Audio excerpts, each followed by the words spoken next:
We'll go ahead and get started. We'd like to welcome the 2004 Players Championship winner, Adam Scott, to the interview room.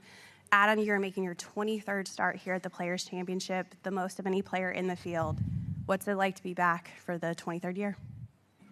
Yeah, this is an event I look forward to every year. It's one of my favorite golf courses on tour. It's one of the best events that we play in every year. The event that I tell all my friends outside of the majors, obviously, I think they should all come and experience it. I think it's a great atmosphere to play in. It's a great atmosphere for people to watch. So it's a real buzz to be here. Awesome. We will get started with some questions. We'll start with Mark over here on the right. Mark. Hey, Anna. This is actually a question regarding Scotty and how he handles being number one. You were number one a few years ago. Some guys embrace that. Some guys, it's like a hot potato. What have you viewed about the way he's handled it? He's obviously been there for a long time. Yeah, I think with a lot of things, I think there's a lot happening inside with Scotty that's hard to see. But now he's been in this position and playing this well for a long time. It must be happening. There's something really driving him inside because he doesn't give much away on the outside.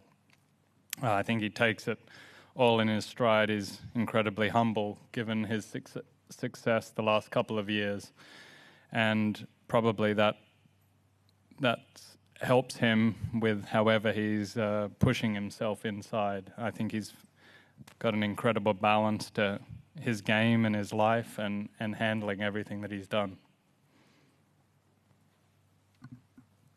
Next question. Mark, we get a microphone to Mark here in the front. Doug, why don't you go ahead? When you won here back in 04, and I think you've had 3 other top 10s and a whole lot of other things over those 23 years. What is it about this golf course where even champions have very unpredictable records? Don't say putting. Don't say putting, did you say? No, look, it's the kind of course where you need a lot of things to go right to be in the mix. The penalty is extreme. I mean, I think that's a trait of Pete Dye golf courses. There's water everywhere. It's hard to recover from the water, and a couple of visits to the water during the week makes it hard playing catch up because then you have to force it and then you have to risk and it's there, but if you're not on it, it's hard to always post a good number here. Hard to get it in the clubhouse the last 3 holes. And really, I think Scotty was the first guy to successfully defend last year, so it's been challenging for every champion. Just to follow, do you mind people calling him Scotty when they call that to you for 20 years? Yeah, no, that's all good. Yeah, no, it's no problem. It's pretty funny. We share the same physio, and in the physio room, there's a lot of times where someone calls Scotty, and we don't know who they're talking to. We'll go right front to Mark. Adam, Jay earlier said the tour is committed to the discussions with Piff probably about 25 times. And Rory had said last week, I believe, it takes 2 to tango when he was asked about the discussions. Is it your feeling that the Saudis are as committed to the tour and getting a deal done? And if so, can I ask what the biggest hang-up is? I think so. I mean, I can't speak for them. You really should ask them. But yeah, I think the biggest hang-up is in how we see, the highest level of competitive golf going forward. The product of LIV and the product of the PGA Tour work in very different ways. So I think, the challenge is figuring out how that can come together and be really reunification, which is kind of what everyone is shooting for. I believe so, but that's my take on it. Go into the middle. Adam, you won this tournament back when it was in March. Then it was in May for a stretch, and now it's back in March. Can you talk about how the golf course plays differently and under which conditions you prefer, you think it presents best? I probably have a bit of a bias to March, because I won there, but I do think it plays well with this grass. You know, the overseed. I know it's maybe not as firm and fiery as some people would like to see. Actually, the year I won, it was dry and pretty fiery. And I felt like in May we kind of half let it play firm and fiery, but then we had rough stopping the ball still, and we didn't let the ball kind of run out into the waste area or into the pine straw. So we were kind of stuck in between protecting the golf course and the scoring in May. So I do like it better. It's a little easier, I think, to set up very competitively in this date. Are there any changes you would make to the way it's set up this week, or do you think this is the ideal setup? To be honest, I haven't been on the golf course yet, so I don't know other than I've heard the rough's pretty thick. But I think we should be shooting for a tough setup. You know, hopefully now the weather looks good the rest of the week and it dries out and we see a little bit of run in the fairways, but more so some bounce on the green, I think would be fantastic. Alex on the left. Alex? Yeah, Adam, as Mark said, when Jay was in here, he was pretty positive, at least it sounded like, in regards to what the discussions were going on between the PIF and the Tour. Irrespective of what the hierarchy says, what have you seen or talked to with the players, and have they changed in attitude over time since you've been on the board? Generally the players on tour? Mm-hmm. Yeah, I think so. I mean, it's been a long time. This has been going on. Everyone's just used to it. I think probably I didn't see all of Jay's comments, but I feel like, you know, there's more of a feeling like no matter what happens with these conversations and negotiations going forward, the tour has to move forward as well. It can't just kind of stay in limbo. We need to do the best we can, and I think you're seeing that. Some of the results that Jay probably mentioned show that, and I think from the board side of things and communicating through the tour from the pack and everything, it's positive and makes the membership feel more confident in what's happening at the PGA Tour, regardless of the outcome with the PIF. And one last thing, do you think the urgency is the same as it was when the framework agreement was signed to get a deal done, or do you think the things you've just said, all the things that have happened on the tour, the positive things the tour has done, do you think that's maybe focused at where there's not such an urgency anymore? I think there's an urgency for a result, no matter what. I think that would be in everyone's best interest, to be honest, whether you're the PIF, a player anywhere, or the PGA Tour. I think, you know, this doesn't just need to linger. I think there are positive things happening in the game and at the PGA Tour, and that can continue to happen. I just think we hopefully will get to an outcome soon. That would be what I would like. So, you know, I guess that signals urgency. Joel on the right.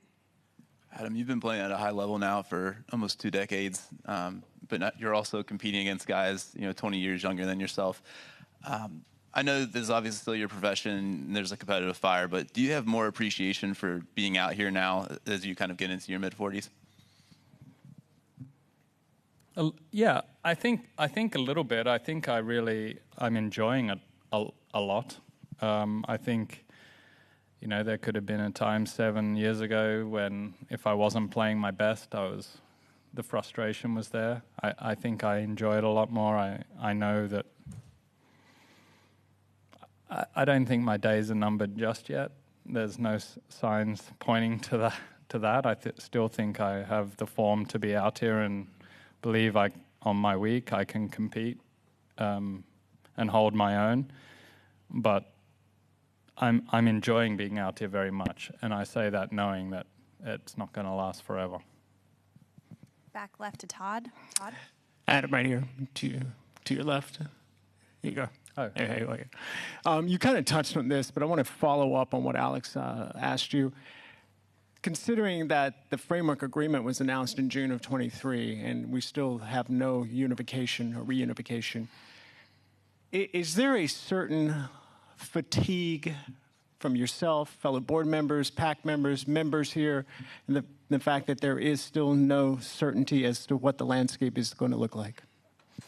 Yeah, look, I think that's probably fair from my point of view, just saying that I think a result will be great, and that might be fatigue.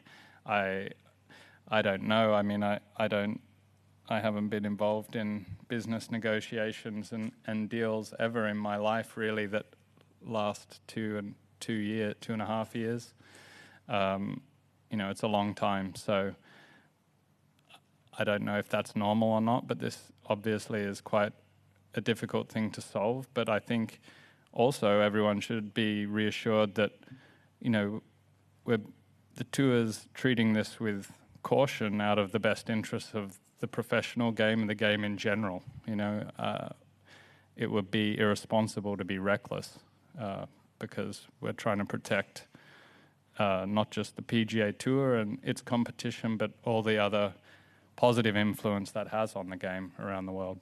And in a related follow-up, where do you see team golf as it's being portrayed out there right now on the global stage? It's hard to say where I really see it. I mean, we only play it at the President's Cup or the Ryder Cup. We've introduced TGL. It's very different than playing green grass golf. It's a made for television entertainment product. It's a very different thing. While I've enjoyed playing TGL, I don't know. I think we don't really know what the appetite is for this. I think TGL and Live can serve as good markers for if there's really an appetite for team golf going forward. But we obviously know the Ryder Cup and the President's Cup, to a little lesser extent, are popular. But are they popular because they're only every 2 years? Is that where the appetite is? Yeah. Eventually, we've got to decide all these things, and from where I am with TGL, I think it's been fun to be involved this year. It'll be fascinating to see if people are eager to see season 2 after 8 months without TGL, or 9 months, or whatever it is. John on the right.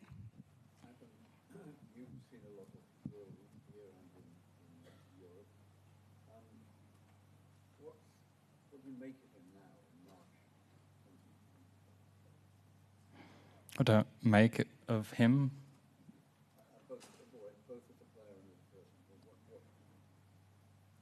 He's just a phenomenal player. He's playing at such a high level all the time. I mean, and he's been doing it a long time now at the highest level. I played with him a couple of weeks ago at Torrey Pines. He's a remarkable striker of the golf ball. I mean, his driving is... I got to play with Tiger Woods in 2000, watching him drive the golf ball. I mean, it's that level. Maybe it's better. I just hold his game in the highest respect. The way he won at Pebble Beach the other week, putting well, chipping well. He's the full package. I think his game has evolved, and every area seems to be getting better still. So. We've seen a lot of Rory. Rory is so honest, I think, with things sometimes. Sometimes it bites him, but I think that's a nice attribute. And we've seen he's kind of matured right in the spotlight, and generally handled that incredibly well. And he's been great for the game of golf globally. He's probably the global ambassador for the game. Kathy in the middle.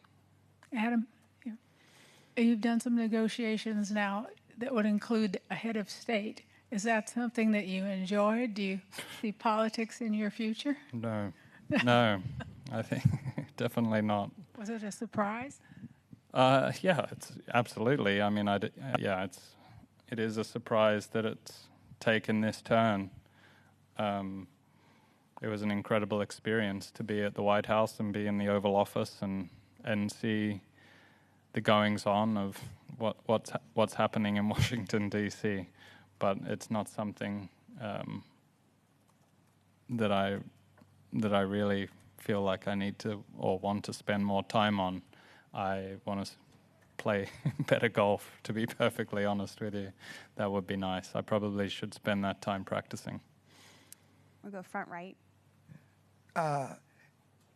There hasn't been that much talked about the LIV players, but one of the champions on that tour is a countryman of yours.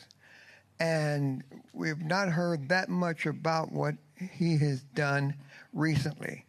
And I don't know if you still have a relationship or carry on a relationship with him, but can you, as much as you can, speak to where Cam is right now?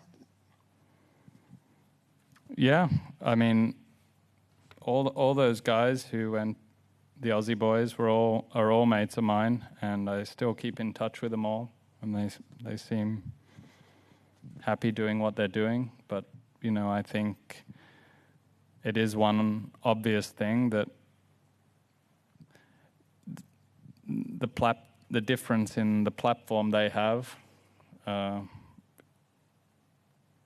is significant, that we don't hear from them that much or hear what they're up to. So that was one of the things, consequences, good or bad, that came with the move over there and away from the PGA Tour. But seemingly, I think they're all happy, and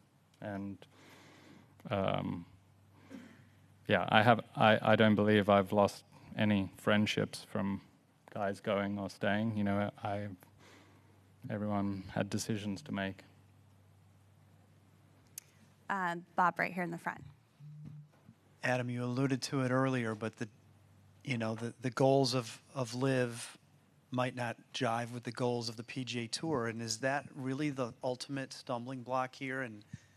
And also sort of related, but Jay a couple weeks ago when we talked to him at Torrey Pines used that term "one tour." He sees it as being one tour, best players coming together, whatever.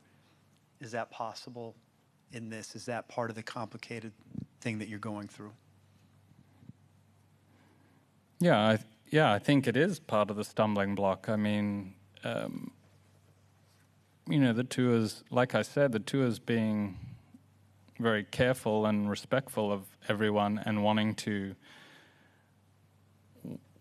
give everyone, the golf fans and the media and the players, the product that they want. But we're starting from two different sides of this, so I think it's hard to find the balance that's acceptable for everybody, and it also may not be ultimately possible. All right, we've got our last two questions with Claire, and then Kevin right behind you. Claire? Merger conversations aside, what was the coolest or most surprising thing about being in the White House? I think it was obvious to me very quickly when they were setting up for the Israeli delegation right after our meeting and putting like the Israeli flag and the US flag and getting that room ready that our conversation was pretty low in the importance of what was happening that day. And really, the president had far more important things to focus on, and I encouraged him to go and do that well for everyone's sake after our meeting. Hey, Adam, different Kevin. note, but have you met Carl Phillips at all? I have not. No, I look forward to it. For someone to win in their third PGA Tour start as a member, kind of his whole story, I don't know if you know much of it, but coming from Australia when he was 11 with his dad and building his brand as a YouTube golfer, what kind of impresses you about someone like that and the path they take to chase their dream and then get that win and get here kind of less than a year into their pro career? Yeah, it's the ultimate. I mean, it's incredible. I mean, you know, understanding where he came from and coming through the college system. I think the college system is just unbelievable these days. You know, it was a bit of it was not really a focus, I guess, on juniors and amateurs in Australia when I was that, but now I'd encourage everyone to come over here and get a taste for it and get comfortable with being in the United States away from home. And he's done an incredible job, even down to doing the YouTube and putting himself out there.